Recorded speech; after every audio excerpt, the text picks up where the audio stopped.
지혜는 그 얻은 자에게 생명나무라. 지혜를 가진 자는 복되도다. 아멘.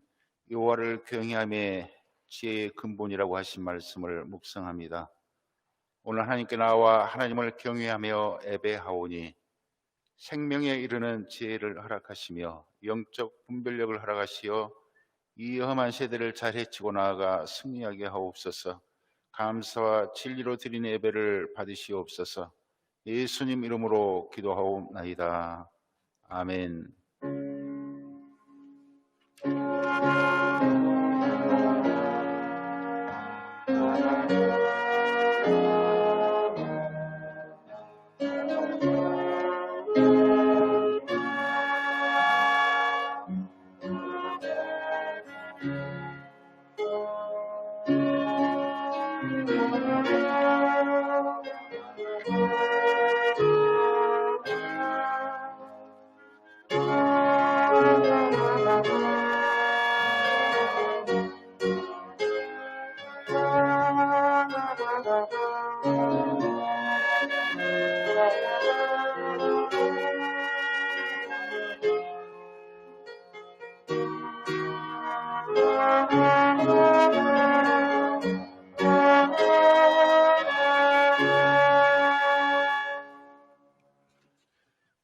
찬송가 62장 찬송합니다.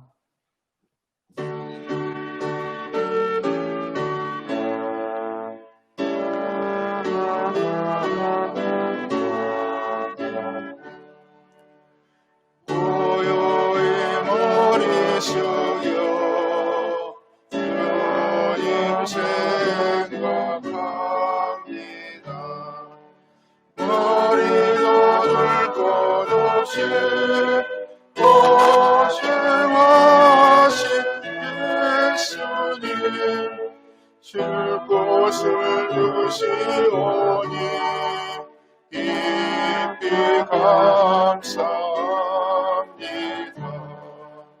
고요히 머리 숙여 주를 생각합니다. 죄내만 싸우라 용서하여 주시고 주님의 은총소에 편히 쉬게 하소서. 고요히 머리 숙여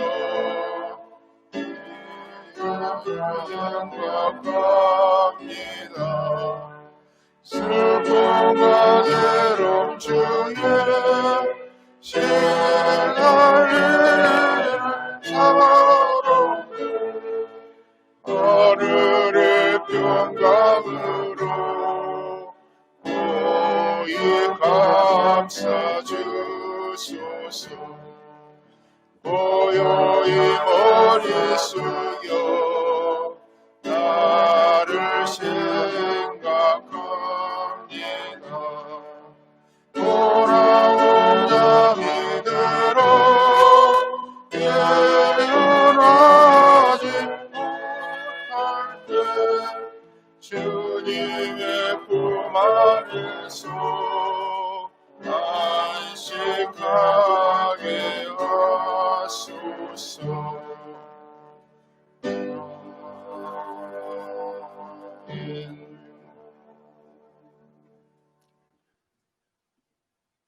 교독문 67번 잠언 3장 말씀 교독합니다. 교독문 67번입니다.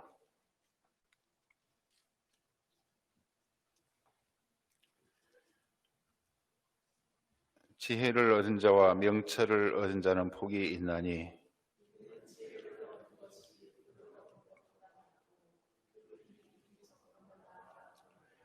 지혜는 진주보다 귀하니 내가 사모하는 모든 것으로도 이에 비교할 수 없도다.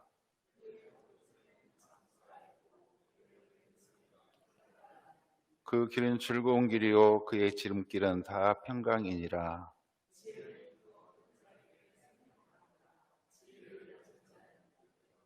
여호와께서는 지혜로 땅에 털을 놓으셨으며 명철로 하늘을 견고히 세우셨고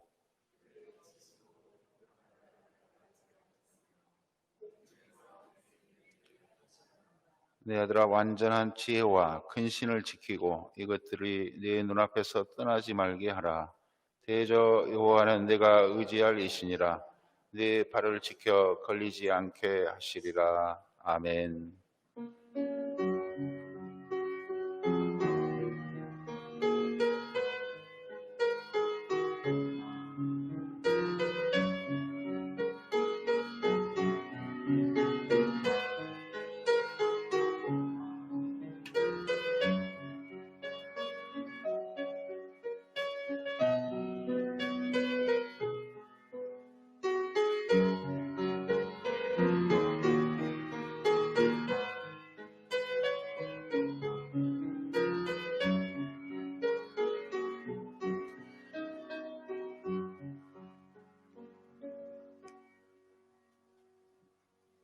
이제는 십자가 위에 달리신 주 예수 그리스도의 보혈의 피로 여기에 있는 우리들의 모든 죄가 깨끗이 용서받은 것을 선언합니다. 아멘. 다 같이 사도신경으로 신앙 고백 드리겠습니다. 나는 전능하신 아버지 하나님, 천재 창조주를 믿습니다. 나는 그의 유일하신 아들 우리 주 예수 그리스도를 믿습니다. 그는 성령으로 잉태되어 동정녀 마리아에게서 나시고 본디오 빌라도에게 고난을 받아 십자가에 못 박혀 죽으시고 장사된 지 사흘 만에 죽은 자 가운데서 다시 살아나셨으며 하늘에 오르시어 전능하신 아버지 하나님 우편에 앉아 계시다가 거기로부터 살아있는 자와 죽은 자를 심판하러 오십니다. 나는 성령을 믿으며 거룩한 공교회와 성도의 교제와 죄를 용서받는 것과 몸의 부활과 영생을 믿습니다. 아멘. 앉아주시기 바랍니다. 창조절 9째 주를 맞이하여 우리 창조주이신 여호와 하나님의 사랑과 은총이 우리 성도들과 함께 예배하는 모든 분들과 또 같이 온라인으로 예배하고 있을 사랑하는 분들 모두 위에 넘치시기를 축복합니다. 우리 사랑의 마음을 가득가득 담아서 서로 웃으면서 사랑합니다, 사랑합니다 인사 나눕시다.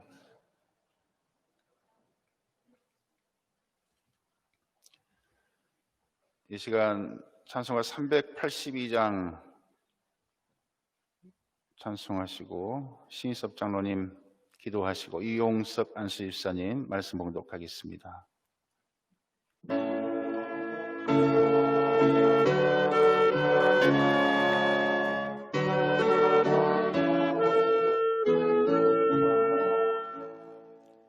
어근신 걱정 마라 주 너를 지키리 주 날개 밑에 걸어라 주 너를 지키리 주 너를 지키리 아무 때나 어디서나 너를 지키리 늘 지켜주신대 어려운 학생들에게 주 너를 지키리 위험한 일을 당할 때 한 곳을 향하여 오늘 또 묵묵히 걸어가게 하옵소서. 지금은 우리가 고난할지라도 교회를 통한 하나님의 은총의 역사와 세계 역사를 통한 하나님의 섭리의 역사가 늘 우리와 함께하며 우리를 결국 구원의 역사로 이끌어 주신다는 확실한 믿음을 갖게 하옵소서. 오늘 또 주님의 몸된 교회를 위하여 헌신하는 교역자들과 교회의 여러 지체들로서 힘써 봉사하는 주의 일꾼들에게 위로와 참 안식의 열매를 허락하시고 샘솟는 소망으로 기쁨이 넘치는 삶을 살게 하옵소서. 원치 않는 병고로 병상에서 투병하고 있는 환우들을 불쌍히 여기사 오직 믿음으로 주님 손 붙잡게 하시고 치유의 은사로 나음을 얻어 할렐루야 아멘으로 주님 영광 찬양하게 하옵소서.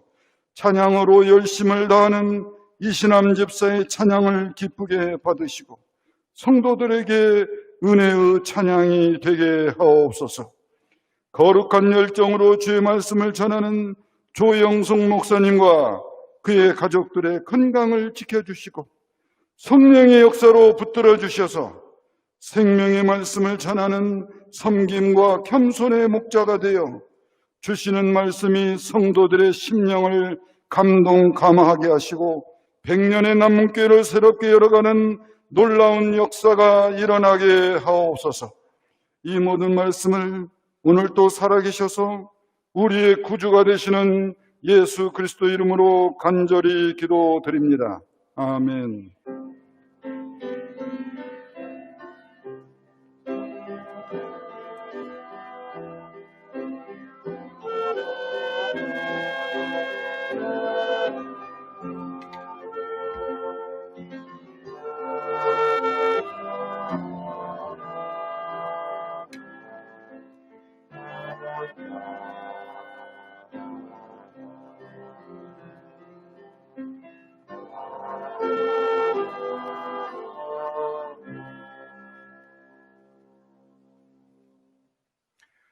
오늘 우리에게 주신 하나님의 말씀은 잠언 1장 1절에서 7절, 야고보서 1장 5절 말씀입니다.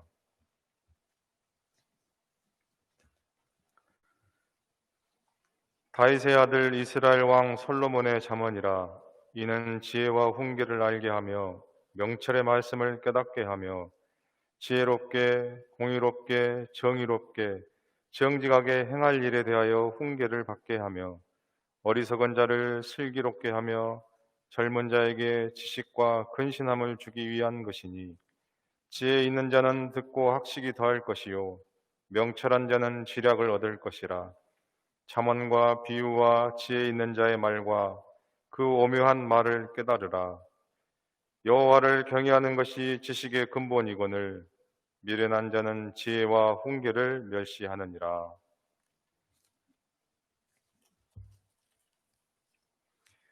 너희 중에 누구든지 지혜가 부족하거든 모든 사람에게 후히 주시고 꾸짖지 아니하시는 하나님께 구하라. 그리하면 주시리라.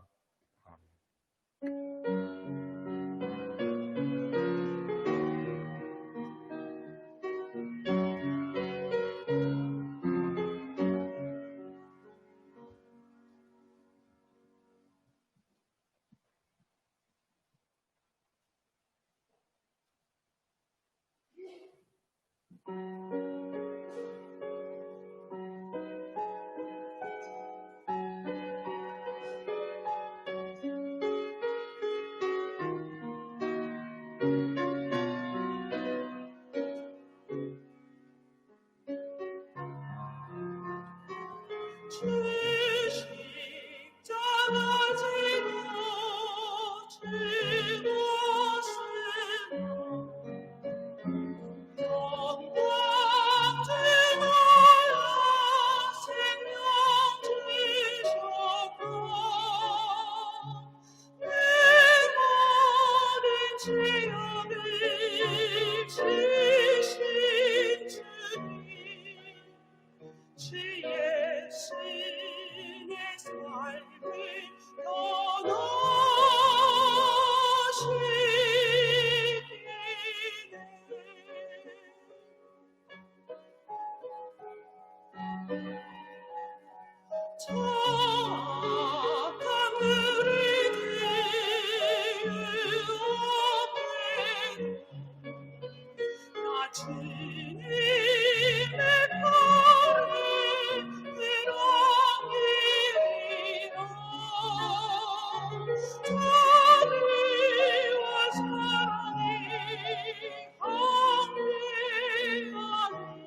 아멘. 기도합니다. 우리 하나님, 창조절 9째 주를 맞이하여 하나님의 사랑과 은혜를 감사하며 찬양드립니다. 기뻐 받아 주옵소서. 우리 또한 찬양을 통하여 듣는 영혼들이 회복되게 하시고 진리와 지혜의 영을 우리에게 부어주시어 그 아름다운 찬양으로 영광 돌리게 하여 주옵소서. 이 찬양을 듣는 모든 곳에 모든 악한 귀신과 더러운 질병이 물러나게 하시고 우리 하나님의 특별한 은총이 머물게 하여 주옵소서. 찬양하는 당신의 사랑하는 딸 이신남 집사님을 축복하시어 앞으로도 찬양하는 강건한 예배자의 삶을 살 수 있도록 복 주시옵소서. 예수님 이름으로 기도하옵나이다. 아멘. 할렐루야. 때가 악할 때는 지혜를 구해야 됩니다. 지금은 악할 때입니다. 야고보서 5장 15절로 16절입니다. 그런즉 너희가 어떻게 행할지를 자세히 주의하여 지혜 없는 자같이 하지 말고 오직 지혜 있는 자같이 하여 세월을 아끼라. 때가 악하니라. 아멘. 지금은 사회적 정치적으로 악이 팽배합니다.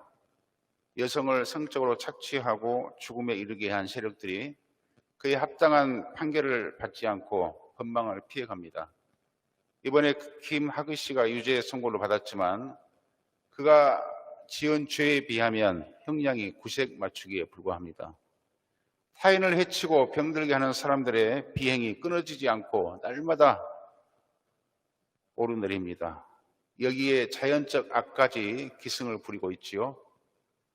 신학적, 철학적으로 전염병이나 천재지변과 같은 재난을 자연적 악이다라고 표현합니다. 지금 이 세상은 사회적, 정치적, 자연적 악이 뒤덮고 있습니다. 코로나라는 자연적 악이 우리를 지배하고 있습니다. 이렇게 세상이 악할 때 야고보서는 우리에게 하나님의 지혜를 구하라라고 권면합니다. 그러면 지혜는 무엇일까요? 지식과 지혜의 차이를 알아보면 좀 더 잘 이해할 수가 있습니다. 흔히 지식은 어떻게의 문제고 지혜는 왜의 문제다 이렇게 설명하기도 하는데 좀 더 구체적으로 말하면 지식은 우리가 책이나 학교를 통해 얻게 되는 잡다한 사실들에 대한 알문을 의미합니다. 그것들을 아는 것. 그래서 공부를 많이 하고 책을 많이 읽고 또 많은 것을 알고 있는 사람들을 우리는 지식인이다라고 부르지요. 이에 반하여 지혜는 경험적인 측면과 실천적인 측면이 포함되어 있습니다. 오랜 경험과 연륜을 통해서 깨달은 것을 실제 생활에 적용함으로써 올바른 삶을 살아가게 되는 것이 지혜라고 말할 수가 있습니다. 그래서 지혜라고 하는 것은 단순히 알매 그치지 않고 실천해야 돼요. 우리의 삶에 적용해야 됩니다. 오랜 경험과 연륜을 통해서 깨달은 것을 실제의 삶 속에 적용함으로써 올바로 살아가는 것이 지혜로운 자의 삶이다 라고 얘기할 수 있습니다. 즉 지혜는 삶에서의 실천을 강조하기 때문에 이것을 프락시스라고 표현하는데 이 실천이 결여되면 그것은 지식의 차원에 머무르고 맙니다. 우리는 학교를 다니지 않았지만 또 많이 배우지 못하셨지만 또 글도 읽을 줄 모르시지만 현명하고 지혜로운 우리 어머니들에게서 그러죠?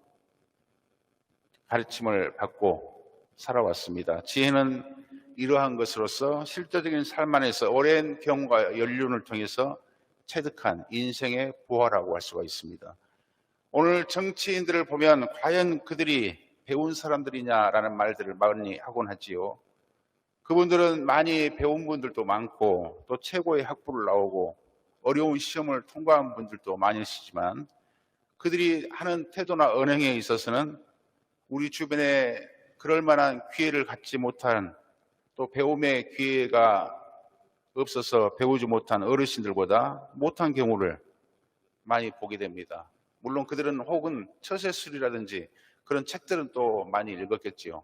어떻게 행동하면 되는가.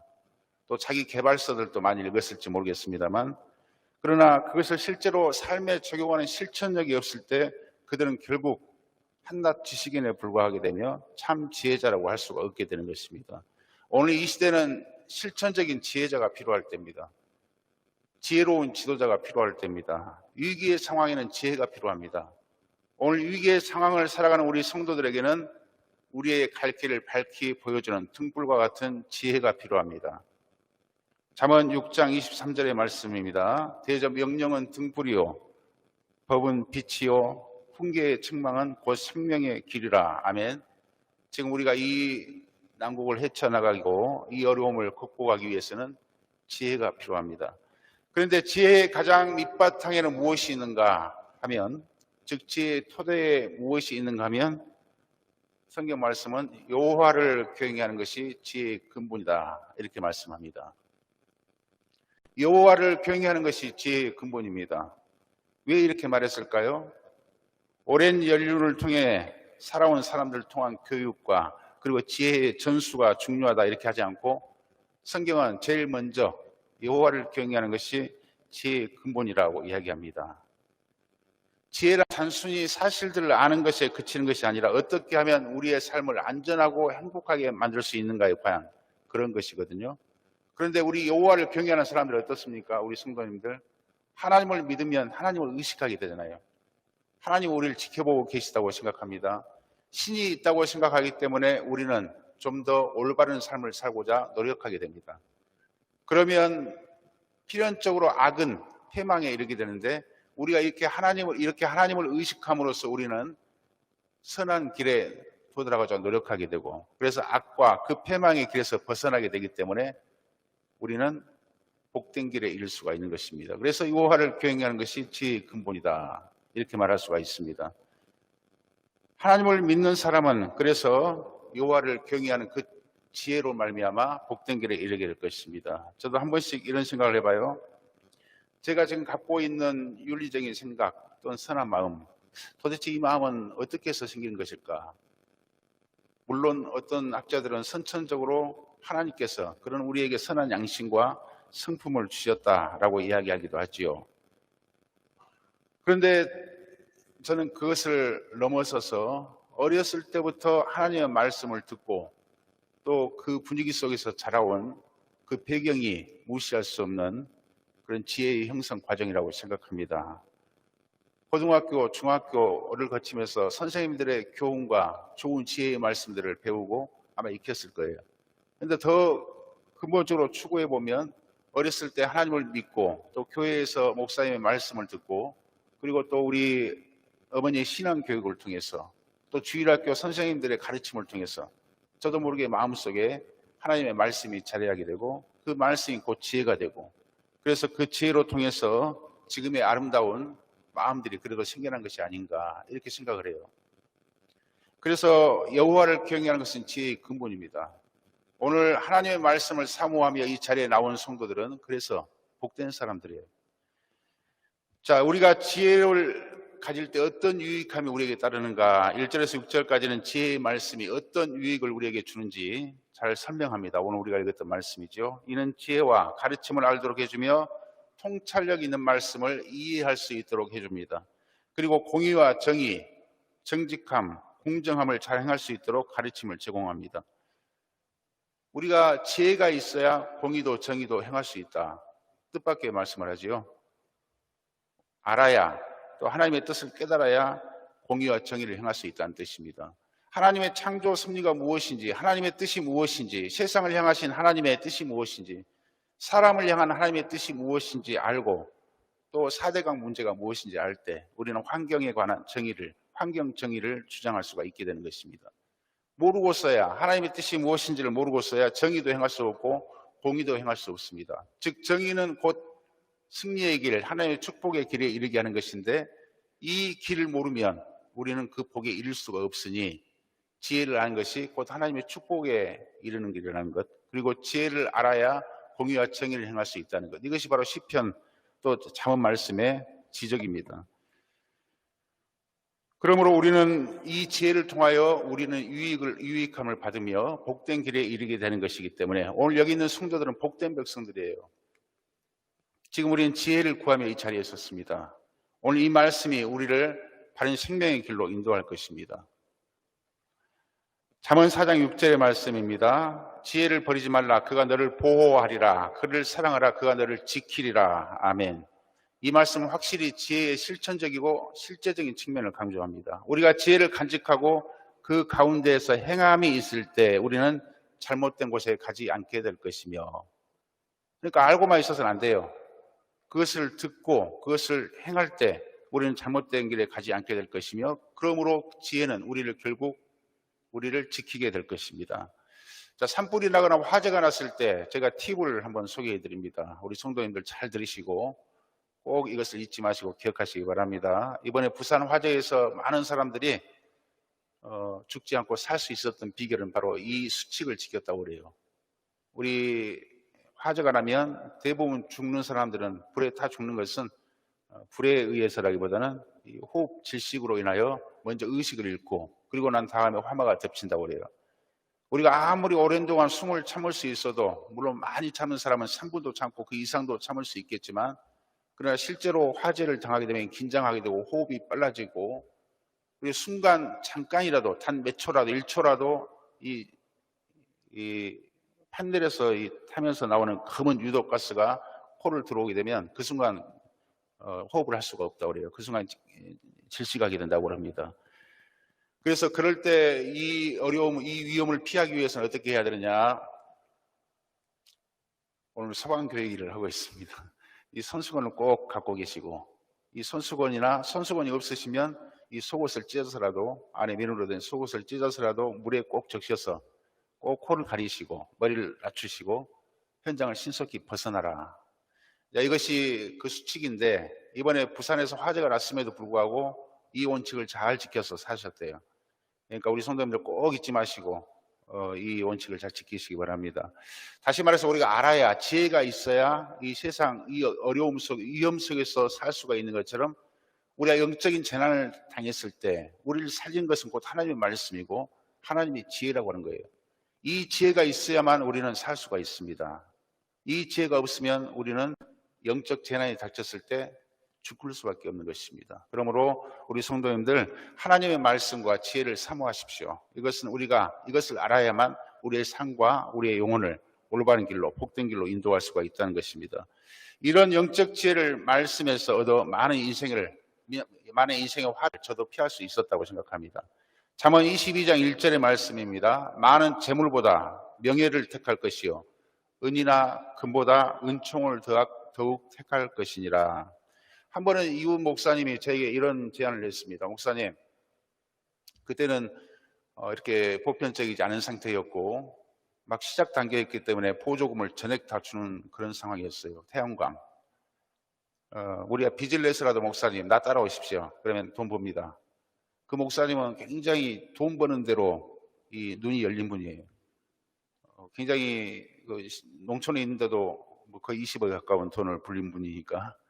그리고 또 실제로 그런 지혜가 있는 분이기 때문에 성공할 가능성이 컸습니다만, 그 제안을 받고 제가 그 목사님에게 뭐라고 할게요? 제가 생각할 때 참 가능할 것 같은데 저는 목사기 때문에 할 수가 없을 것 같습니다. 물론 돈도 없지만. 그런데 제가 목회자가 사업을 병행할 일은 아닌 것 같습니다. 이런 지혜가 있더라고요. 저는 실리보다 명분을 택했습니다. 명예를 택했죠. 그때 그 목사님이 저에게 하신 말씀이, 목사님은 항상 언제나 실리보다 명분을 중시하는군요. 이렇게 얘기하시더라고. 눈앞에 보이는 이익을 명분 때문에 포기하는 것이 어리석다라는 그런 뜻으로도 해석될 수가 있는데, 근데 제가 이렇게 하지 않은 이유가 있습니다. 우리 고 윤기성 목사님이 어찌 보면 제게 그런 아버님 같은 역할을 하셨는데, 우리 기장 총회장도 얘기하셨던 분이죠. 저를 불러놓고 제가 목사 안수를 하고 나서 얼마 뒤에 앉혀놓고 하시는 말씀이, 조 목사, 이제 목사가 되셨으니 잘 들으세요. 이제 목사가 조심해서 피해야 될 것이 있습니다. 꼭 기억하십시오. 돈과 이성의 문제를 피하시기 바랍니다. 생각해보면 이런 교훈과 가르침을 염두에 두었기 때문에 이것이 저에게 덕이 되고, 그리고 그것이 많은 위험을 피할 수 있게 해주었다고 저는 생각을 합니다. 왜냐하면 주변에 많은 목회자들이 바로 이 부분에서 실패해서 무너지는 것을 많이 보았기 때문에 그렇습니다. 그러니까 지혜는 나를 살리는 생명이에요. 여기는 우리 성도들을 살리는 실천적이고 실제적인 그런 힘입니다. 지혜는 그냥 알아도 되고 몰라도 되는 그런 차원이 아니라 우리는 그 지혜의 유익을 말하기 때문에 목소리를 높여서 지혜를 구해야 됩니다. 잠언 2장 10절 이하에 보면 지혜를 통해 얻은 근신과 명철이 우리를 보호할 것이니라 이렇게 말씀해요. 청년에게는 근신을 줘요, 지혜가. 즉 다시 말해서 지혜라고 하는 것은 실천적인 측면이 있다는 거죠.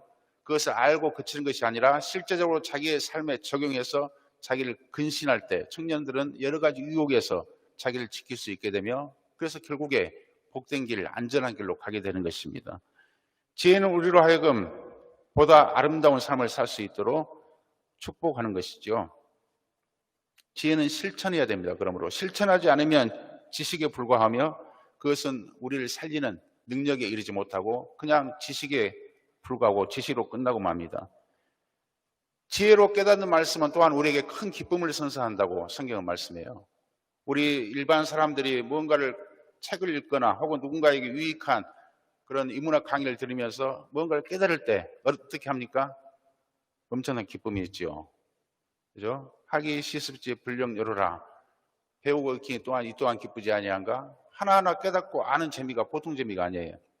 그래서 일반 철학자들이나 일반 학문을 하는 사람들이 이때 이 체험을 뭐라고 하는가? 이 무릎을 탁 치면서 아하 이렇게 아하. 그래서 이것을 아하 체험이다 그래요. 아하 체험. 이런 아하 체험 이것이 우리 영적으로 굉장한 기쁨을 줘요. 자, 그런데 우리 성경의 말씀, 잠언의 말씀은 하나님의 영적 교훈을 우리에게 전달해 주면서 이 말씀을 듣고 여러분 은혜 받을 때 뭐라고 해요? 세상 사람들 아 그러지 마. 우리는 뭐라고 그래요? 아멘 하죠. 아멘. 아멘하고 깨닫고 은혜 받는 거지요.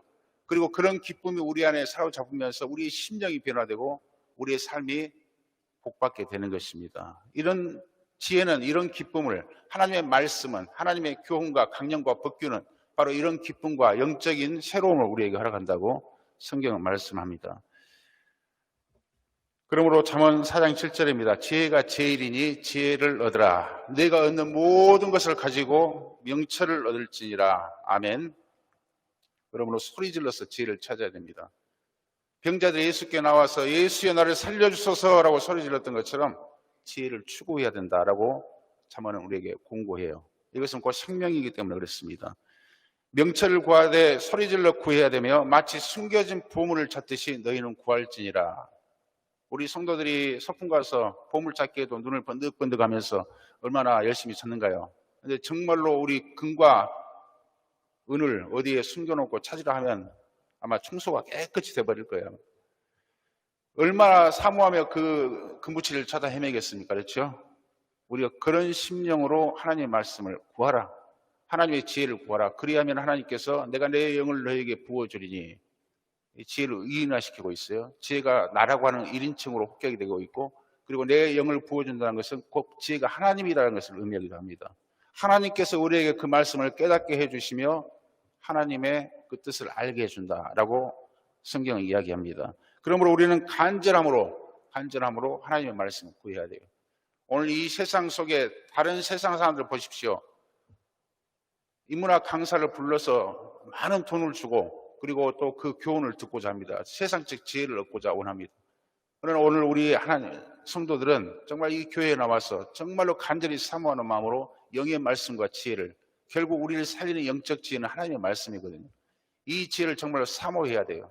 얼마나 귀중한 것인지 너무나 감사해서 주일날 올 때마다 기다려지고 사모하는 마음으로 이 자리에 있을 때 성령께서 우리의 마음을 감동시키사 하나님의 지혜를 우리로 깨닫게 해주신다는 것입니다. 그리고 이 성경의 지식과 세상의 지식은 달라요.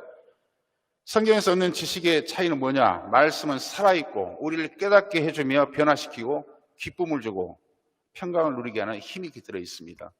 우리가 이 말씀을 들으면서 말할 수 없는 영적 평화를 누려요.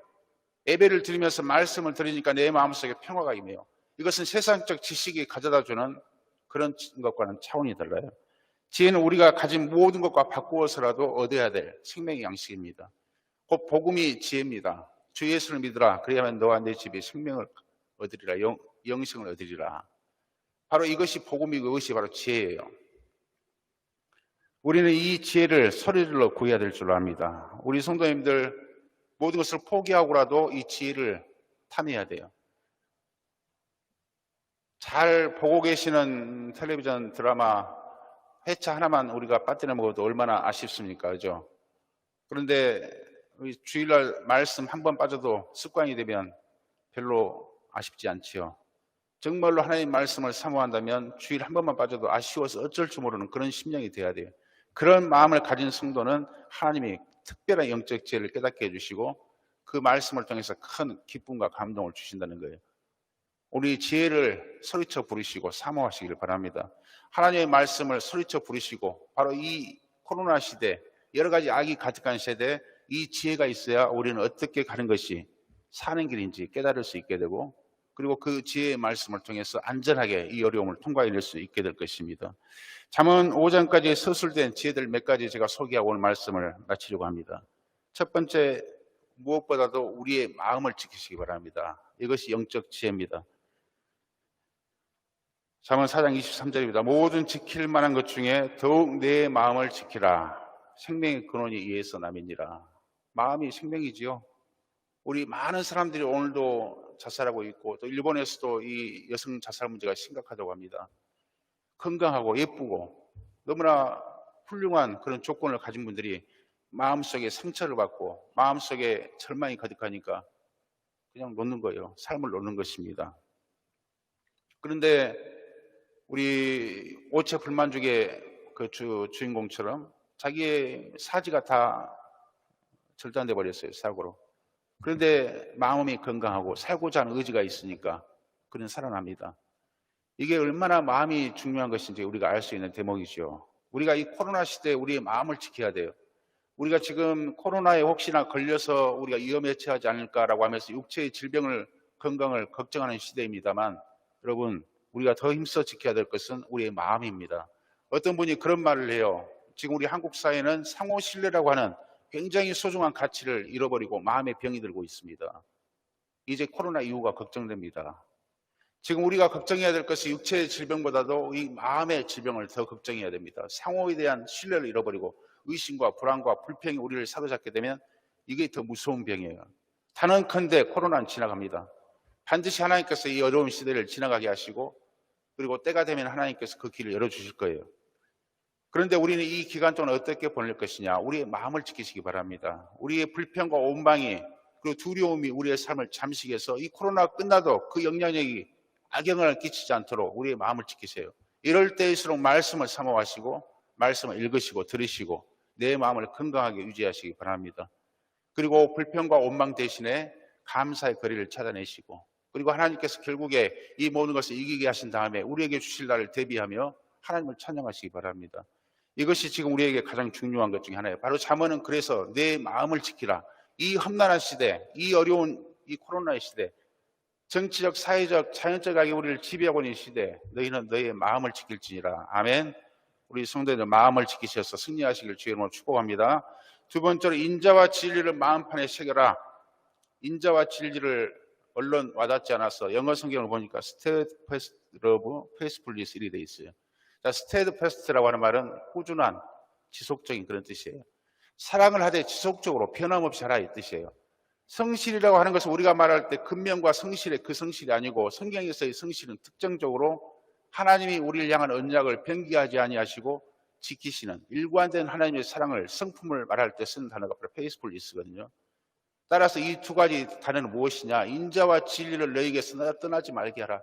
그러면 하나님이 그리고 사람이 너희를 사랑하게 될 것이고 하나님이 너희를 성공하게 할 것이다. 그런 것 같아요. 우리 성도님들 변함없는 사랑으로 서로를 대하시기 바랍니다. 이것이 지혜예요, 지혜.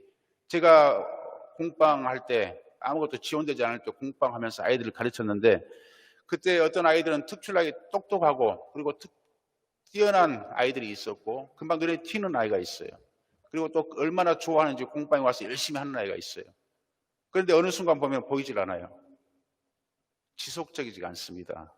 나중에 가만히 한 20년 지나놓고 보니까 어떤 아이들이 성공했는가. 항상 별로 튀지 않았고 능력도 튀지 않았지만은 꾸준하게 그 자리를 지키고 꾸준하게 앉아있던 아이들. 교회들이 결국에는 이루더라고요. 하나님의 인정과 사람의 인정을 받더라고요. 사랑하되 뜨겁고 열정적인 것, 그러나 곧 변하는 것은 사랑이 아닙니다. 충성하되 곧 변하는 충성은 그건 충성이 아니에요. 언제나 변함없이 여기 있는 남은교회의 자리를 지키는 것, 그리고 하나님께 예배하는 것, 그것을 소중히 하는 것, 바로 이것이 충성이고 이것이 인자입니다. 이러한 태도를 삶에서 우리가 지킬 때 이렇게 잠언은 우리에게 경고합니다. 교훈합니다. 너희는 하나님의 사랑과 사람의 인정을 받게 될 것이다. 우리 성도님들 혹시 주변에 내 가족에게 내 주변을 돌아보건대 항상 변함없이 나를 지켜보고 나와 관계하고 있는 사람이 있다면 그 사람은 꼭 잡으십시오. 더 좋은 관계를 유지하십시오. 바로 인자와 진리로 무장한 사람입니다. 그리고 우리가 바로 인자와 진리로 우리를 교훈하고 세울 때 우리는 사람의 인정을 받게 되고 하나님의 인정을 받게 돼요. 이런 지혜로서 승리하시니 코로나 시대 되시기를 주의로 축원합니다. 그리고 또한 두 가지를 유념해야 되는데, 첫째, 이웃을 돌봐야 돼요. 왜 잠언에서는 이상하게 지혜를 이웃 사람과 연결을 시켜요? 정직과 공평과 정의와 연결을 시킵니다. 왜 그럴까? 어머니가 우리에게 교훈합니다. 지혜를 줍니다. 상과 경과 연륜에서 나온 사랑에 찬 교훈을 전함으로써 그것을 통해서 무엇을 얻고자 함입니까? 우리에게 사랑해서 우리가 유익을 얻게 하고자 한 것이 어머니의 지혜잖아요. 하나님의 사랑도 똑같아요. 하나님의 이 교훈과 지혜도 그냥 우리에게 주시는 지식이 아니에요. 성경 말씀은 우리를 너무나 사랑해서 우리가 복되게 바른 길로 가기를 원해서 주시는 하나님의 사랑이에요. 따라서 지혜는 사랑입니다. 그러므로 지혜로운 사람은 이웃을 사랑하는 사람이고 하나님의 사랑을 전하는 사람이에요. 그래서 우리 바로 이 지혜를 이웃 사람들에게 정말로 따뜻하게 대하고 이웃 사람들을 생각하며 그들을 돕고 그들을 사랑하는, 그래서 참으로 지혜로운 이 시대 사람이 되시기를 바랍니다. 그리고 우리가 악한 사람들을 절대로 너희들은 부러워하지 말라. 결코 부러워하지 말라. 악한 사람들을 부러워하거나 두려워하거나 그들을 따르지 말라. 그 길에서 벗어날지니라. 제가 보니까 사람들이 네 종류가 있어요. 평범한 사람, 그리고 잘못을 했는데 느끼는 사람, 보통 평범하거나 우리 같은 사람들. 셋째, 잘못했는데 느끼었는데 그걸 정당화하고 합리화시키는 사람, 핑계대는 사람, 사울 같은 사람들. 세 번째 사람. 네 번째 사람, 어떤 사람? 잘못했는데 그것이 잘못인지 느끼지도 못하는 사람. 성경에서는 이런 사람과 상종하지 말라고 그래요. 그들은 자기들이 어디 위에 서서 비틀거리는지 그것도 깨닫지 못함이니라 잠언의 말씀입니다. 그들은 자기들이 잘못하고 있는 것도 깨닫지 못해요. 그러므로 그런 사람들과 대화하지도 말고 그 길에서 떠날지니라. 우리 성도님들, 잘못된 사람들, 지금 잘못을 범하고 일베 같은 사람들, 김학의 같은 사람들, 잘못된 정치권에 있는 사람들, 자기들이 잘못하는 것도 모릅니다. 깨닫지도 못합니다. 그 사람들 설득할 필요도 없어요. 왜냐하면 깨닫지 못하기 때문에 설득되지가 않습니다. 그들과 대화할 필요가 없습니다. 신천지에 있는 사람들과 대화할 필요 없습니다. 그들은 깨닫지를 못합니다. 그러므로 그 길에서 벗어나는 것이 우리가 지혜롭게 사는 길입니다. 마지막으로 가정과 교회와 아내와 하나님과 가진 것에 만족하고 감사하라. 마지막 잠언 5장 15절의 말씀입니다. 너는 내 우물에서 물을 마시며 내 샘에서 흐르는 물을 마시라. 아멘. 통상적으로 다른 사람이 가진 것이 더 맛있어 보이죠. 남의 떡이 더 커 보입니다. 우리가 가진 것은 익숙해 보이고 또 익숙해 버렸기 때문에 별것 아닌 것 같아 보여요. 내 가정, 내 아내, 내가 가진 것들, 이것은 너무나 익숙하기 때문에 남이 가진 것이 더 커 보이고 더 신기해 보이고 호기심을 가지고 보게 됩니다. 이스라엘이 그래서 망했습니다. 이스라엘이 모압 여인과 저 가나안 땅, 그 풍물과 우상과 문화들을 보면서 혹했습니다. 그래서 그들은 거기에 끌려 들어갔다가 결국 우상을 섬기게 되고 그 결과 패망하게 되고 나라를 잃게 되었습니다. 우리가 가진 것에 만족하고 우리가 가진 것에 기뻐해야 돼요. 우리가 가진 샘에서 물을 마셔야 돼요. 그 샘이 바깥으로 흘러나가게 하면 안 됩니다. 오늘 우리 사랑하는 전주 남문교회 성도들은 오늘 이곳에서 물을 마셔야 돼요. 다른 곳에 샘의 물을 탐하다가 2단에 빠지고 다른 곳에 말씀을 탐하다가 3단에 빠지는 거예요. 우리 성도님들 섬기는 교회에서 섬기는 교회에 주신 생수를 마시기 바랍니다. 우리의 기업이신 하나님을 기쁘게 해드리시고 하나님을 떠나지 마시고 하나님 외에 다른 것을 쳐다보지 마시기 바랍니다. 더 재미없을지라도 우리 사랑하는 우리 성도들을 사랑하시고 함께 하시고 그 안에서 기쁨을 얻으십시오. 목사님 말씀이 재미있어야 교회를 계속 나오지요. 핑계예요, 핑계. 제가 우리 농촌교회에 있는 우리 사랑하는 권사님, 장로님들, 그곳을 섬기는 정말 우리 장로님, 노장로님들, 권사님들 보면은 이 시골에 있는 목사님들 얼마나 잘하셔요. 별 능력도 없으시고 재미도 없지만. 그런데 우리 권사님, 장로님들 그 자리를 꾸준히 지켜요. 그리고 그 안에서 은혜 받습니다. 그 안에서 기쁨의 샘물을 팝니다. 그렇죠? 우리가 있는 곳에서, 하나님 우리에게 맡기신 곳에서 우리가 정말로 아름답게 만족하고 그것을 소중하게 생각할 때 하나님이 이 샘물을 통해서 우리에게 풍성한 영적 지혜와 기쁨을 누리게 하시고 은총을 받게 하실 것입니다. 오늘 이 코로나 시대 주의 말씀을 통해서 이러한 영적 지혜를 깨달으시고 이 지혜로서 이 어려움을 잘 극복하시고 모두가 승리하셔서 다 끝나고 돌이켜놓고 볼 때 우리 하나님의 은혜가 있었다라고 생각할 수 있는 우리 모든 사랑하는 전전 남원의 성도들 되시기를 우리 주의 이름으로 축복합니다. 기도하겠습니다. 은혜로우신 하나님 감사합니다. 우리에게 신령한 지혜의 영을 부어 주시옵소서. 그리하여 생명의 길로, 사랑의 길로, 정의와 공평의 길로 인도하여 주시옵소서. 예수님 이름으로 기도드립니다. 아멘. 우리 찬송가 461장 보시면서 봉헌의 예물 드리겠습니다.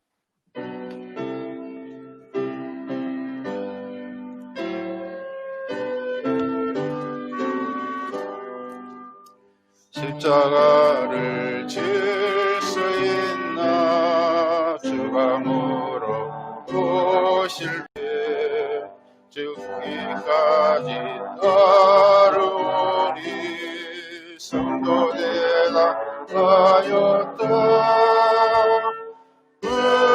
우리의 심령 주의 오시니 주님의 영성 만드소서. 주님도 따라 살아갈 동안 사랑과 충성을 바치오리다.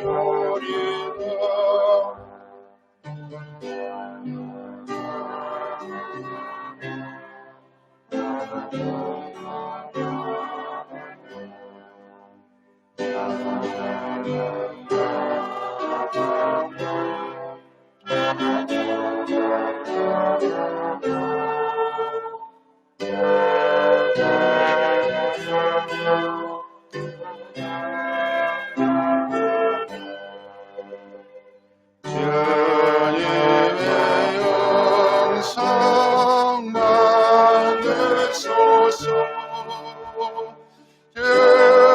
주님도 따라 살아갈 동안 사랑과 충성 바치오리다. 작은 심 어두운 그늘 너를 물로 덮을 때 주께 내 영 맡기겠나. 채우시니 믿음으로 우리의 심령 주의 오시니 주님의 영성 만드소서. 주님도 따라 살아갈 동안 사랑과 충성을 바치오리다.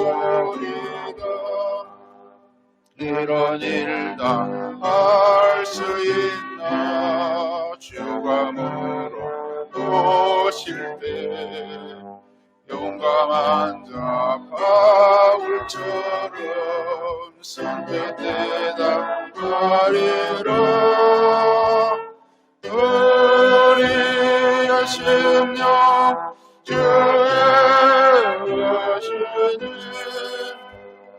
주님의 영성 만드소서. 주인도 따라 살아갈 동안 사랑과 충성을 바치오리라.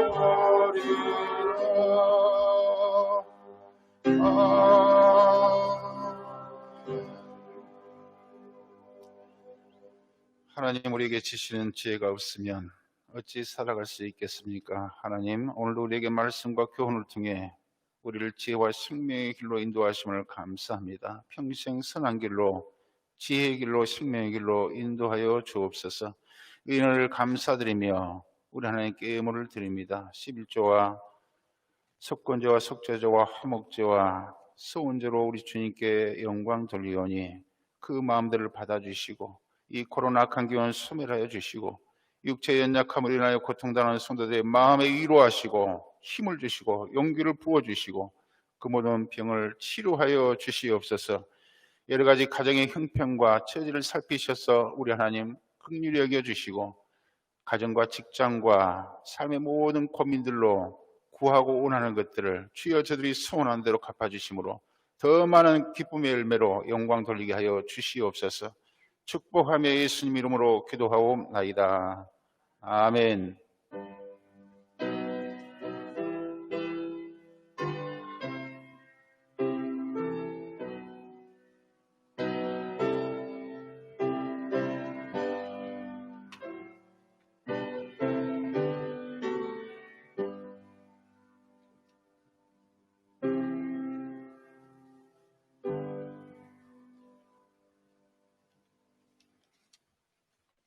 안녕하세요. 남문길을 찾아주신 모든 성도님들 감사드립니다.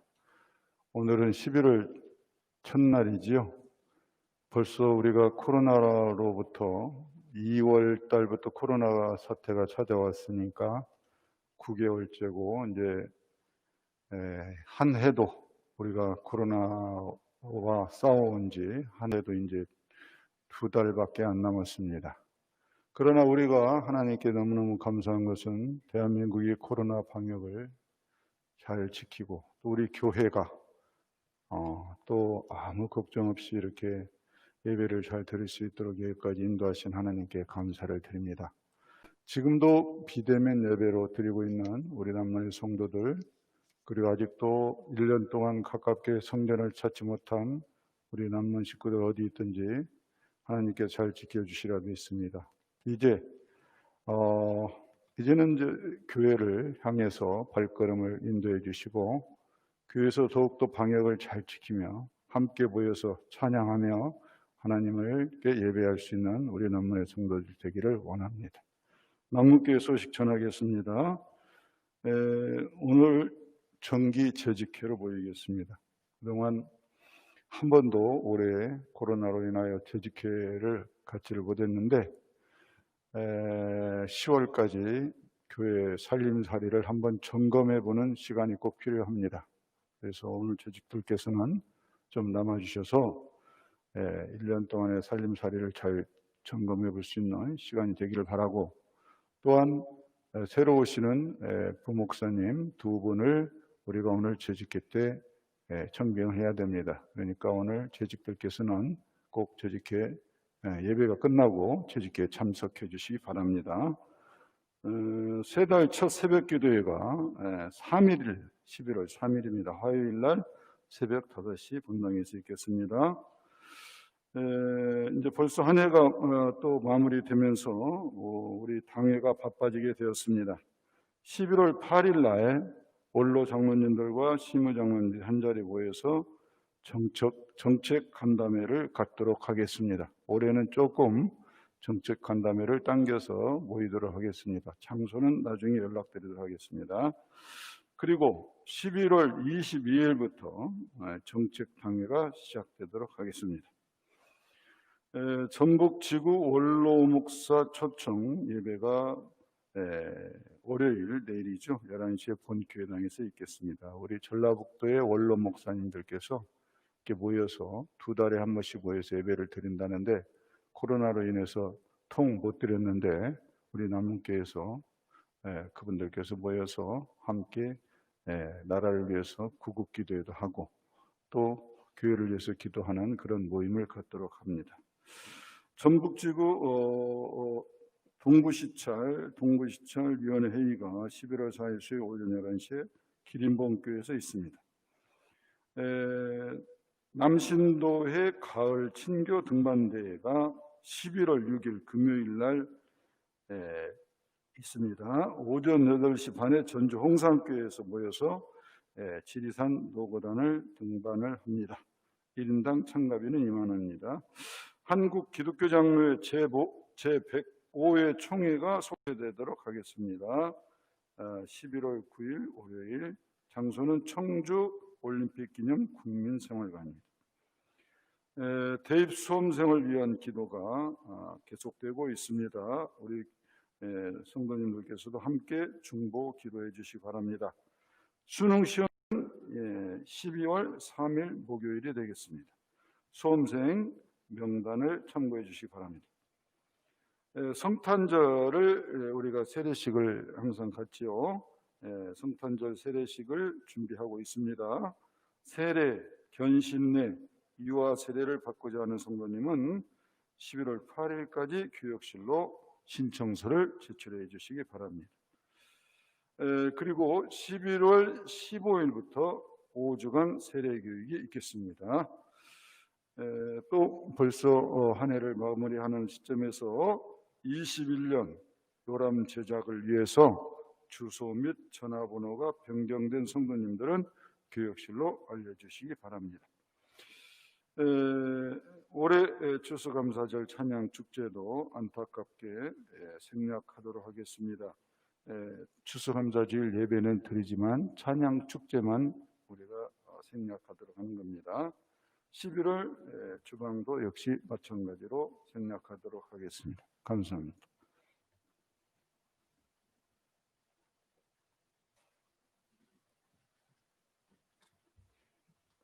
자, 우리 다 같이 일어나셔서 623장 찬송하시고 축도로 예배 마치겠습니다.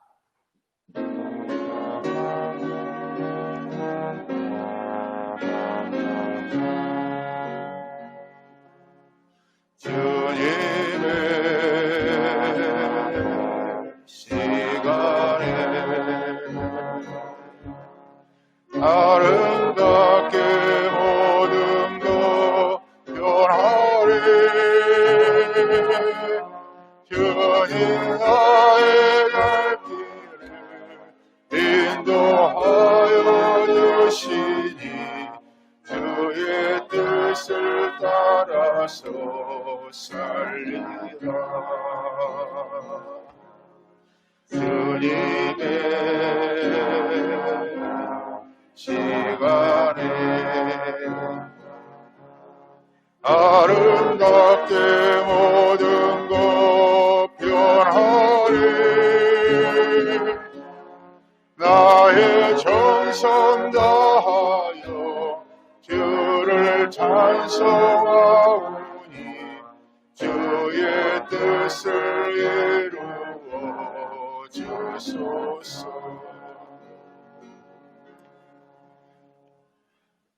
이제는 우리 주 예수 그리스도의 십자가의 그 무한하신 사랑하심과 우리를 많은 사람들 가운데 선별하시어 생명의 길, 복된 길로 인도하시는 지혜 허락하시고 사랑으로 양육하신 이 하나님의 그 크신 사랑과 우리 안에 오시어 이 지혜를 통하여 올바른 길에서 이웃을 사랑하고 정의와 공평을 행하며 아름다운 평화에 이르게 하시는 성령님의 축복하심이 머릿속에 예배하는 사랑하는 전주남원교회 성도들 가정 위에 함께 예배드리고 있을 그 처소와 그 장소 위에 우리 전주남원교회와 이 조국과 민족 위에 영원토록 함께 계시옵기를 간절히 축원하옵나이다. 아멘.